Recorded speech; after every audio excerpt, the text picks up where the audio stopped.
मित्रांनो 1,00,000 रुपये घालून जो अनुभव आपण या प्लॉटमधून विकत घेतलेला आहे तो थोडक्यात सांगण्याचा प्रयत्न करतो.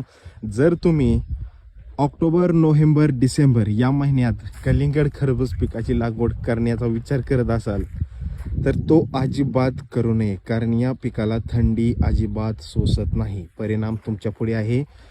आपल्याकडे खूप सारे प्लॉट आहेत, वेगवेगळ्या जातीचे आहेत. जात यात काही सुद्धा करू शकत नाही. कलिंगडाला थंडी म्हणजे बघा 14 डिग्रीच्या आत टेम्परेचर आलं नाही पाहिजे. प्लसमधलंच बोलतोय मी, 14 डिग्री. तर मधील वातावरण 12 डिग्री 10 डिग्री अशी आठवडाभर वातावरण राहिले आणि हाल बघू शकता. वेल चिरणे, व्हायरस काही थांबवू शकत नाही. तर बघू शकता ही, आणि कोणतंच पीक त्याच्यामध्ये जर सेन्सिटिव्ह पीक असतं केळी वगैरे येत नाही. तुम्हाला माहीत आहे व्हायरस, केळीवाल्या माहीतच आहे किती व्हायरसची रोपे काढून टाकावे लागतात आणि सगळे खालीवर राडा होऊन जातो.